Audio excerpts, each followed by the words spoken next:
Assalamu alaikum. Just wanted to kind of follow up on my last video because I realized there was sort of something a bit confusing there.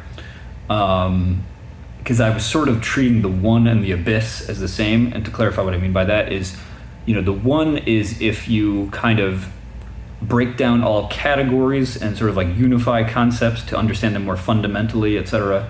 And they can kind of all be seen as springing from this source, that this underlying fundamental principle which underlies and makes possible all other concepts.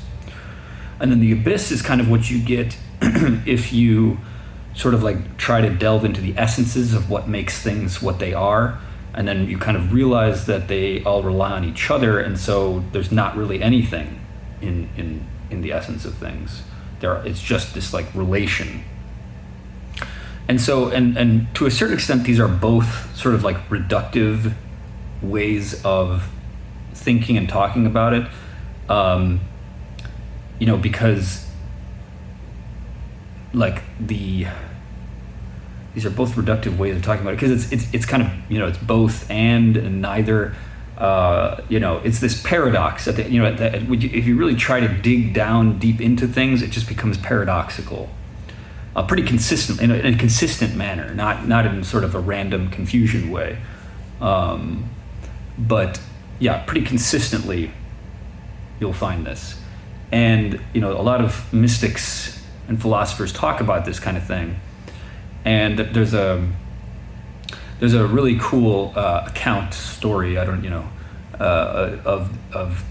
that I find very kind of powerful, where Ibn Rushd, who is this philosopher, he was a kind of Aristotelian philosopher in Andalusia in the 12th, 13th century, and Ibn Arabi was a mystic. And was kind of became well known as a mystic with all these interesting spiritual visions and spiritual insights and what have you, as even a young boy. And Ibn Rushd was a friend of his father, and so he invited the kid to come talk to him. He wanted to ask him about some stuff. And so Ibn Arabi comes to Ibn Rushd's office or what have you, and he comes and he gives him a hug, and he says, so. Do your visions confirm what we see in our philosophical speculation? Like, do your spiritual experiences accord with what we philosophers come up with in our theoretical and logical processes? And Ibn Arabi first says yes, and then Ibn Rushd becomes joyful at that. And then when Ibn Arabi kind of sees how joyful he's becoming, he says, no, actually, or something like that. And then he says, and between yes and no, spirits fly from their materials and necks from their bodies. And Ibn Rushd kind of understood what he was getting at, and like became just like white as a sheet and just like shaking, and just extremely just overwhelmed by that.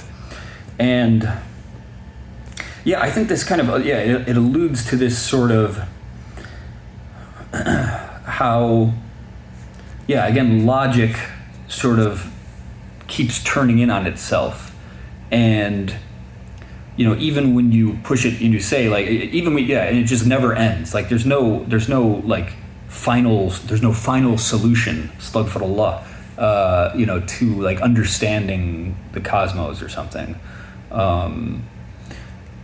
It's perhaps no coincidence that the term final solution is another name for the Holocaust, or the plan of the Holocaust. It's a genocide. It's a insane, psychotic, like delusional act of hubris and just it's insanity. And also like to think that we can have some sort of final solution to understanding the universe, also is a type of insanity. And that's not to say we can't understand the universe, but not finally. Because again, so even if you had this concept of like, well, pushing it to its ultimate, pushing it to there's the end of logic, and it's like, well, the end of logic implies that there's an end. Yeah, if there's an end to logic, an end to knowability, well, doesn't that concept even rely on the presumption that it could go on infinitely? And anyway, so so the concepts keep sort of turning in on themselves. And what the mystics do is sort of try to get us to think in terms not of, there's a lot, like, so I'll share a couple of quotes or some kind of concepts from mystics. So in the Islamic tradition, there's numerous people who will say things like, do not, like there's a saying of, I believe it's Imam Hussein, radiallahu anhu, or alayhi salam, one of the descendants of the Prophet, peace be upon him, who said that to worship God out of fear of hell is the worship of like slaves in like a kind of a negative connotation, and to worship God for hope for reward is the worship of merchants, but to worship God for his own sake, as he deserves to be worshipped, that is the worship of free people. That's one way to say it. And to put it in other terms, it's sort of like, and this is in the hadith and things, and or you can extrapolate this kind of further. The hadith kind of allude to it.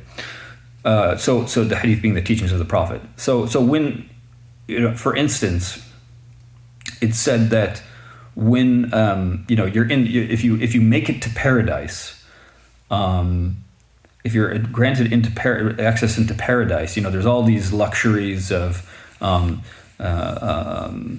cushions and wine and beautiful maidens and serving boys, and it's late antique aesthetic, we could say. But anyway, but then and you're given whatever you want. You're given huge houses and gold, rivers of milk and honey, etc., etc. But all the inhabitants of paradise will forget all those things when they see their Lord, when they are allowed to gaze upon Allah himself, God himself. So it's like the beauty of God himself, it just overwhelms all of that. And it's kind of like, well, what? So then is paradise just people sort of sitting there staring at God for all eternity? And it's like, okay, if that's kind of what it is, if that's what it is, then obviously we have to sort of interpret that to make sense of that, because it doesn't, it doesn't sound very, I guess, paradise-like on its face or something like that. It sounds a bit,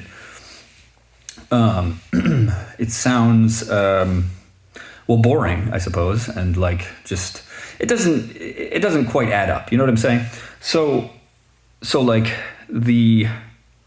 I think the key here is sort of like the beauty aspect. In fact, the vision of God in the Western tradition is called the beatific vision.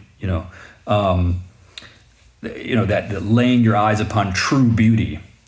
And so the mystics kind of get to this idea where it's like, the teaching of the mystics is essentially that it's not that we want to sort of complete our task of getting to Jannah, getting to paradise, and then we're done. It's not like having, if the purpose and meaning of life is this goal, is having a goal, then once you complete that goal, then what? You have no purpose. You have no, and realizing that, for instance, if everything is to serve and worship God, which is true in a sense, then what's the purpose of God? You could say. It's like, well, God has no purpose beyond himself, right? And the closest kind of analog to that, one of the ways we can sort of see a reflection of that in creation is just beauty. And beauty is actually and I don't just mean visual beauty. Even like ethics, for instance, is a field of aesthetics. It's a field of beauty. When you see justice, you're like, wow, that's beautiful.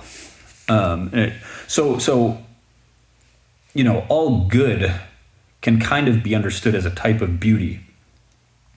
And even terrible things can have a beauty to them, like tragic beauty, for instance. And so the mystics kind of try to get into this state of worship where we're worshiping the beauty of Allah. We're worshiping the beauty of God by seeing it reflected in creation.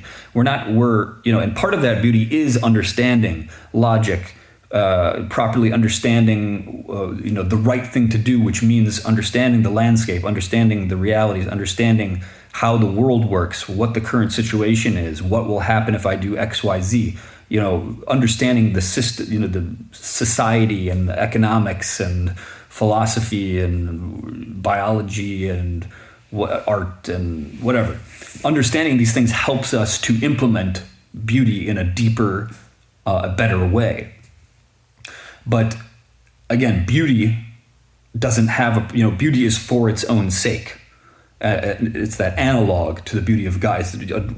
All the beauty of the creation is just this droplet of the beauty of God. And so to be in a state of the believer, we try to be in a state of worship, of kind of pursuing the beauty of God, and also just being in this state of witnessing the beauty of God in everything. And that can free us from this kind of reductionist, sort of instrumentalizing way of seeing things and reducing things, which drains things of meaning. Another kind of meta way of understanding this, I suppose, is that it's like it sounds galaxy brained and hippie woo woo, I know, but they're like, as conscious beings, we sort of, one of our most fundamental cravings or way of pursuing beauty is like by expanding our consciousness, I guess. Yeah, actually, I'll get into this when I talk about spirituality in the next video. Let's do that. We'll get into one definition that I think is useful for spirituality, but we'll call it for now.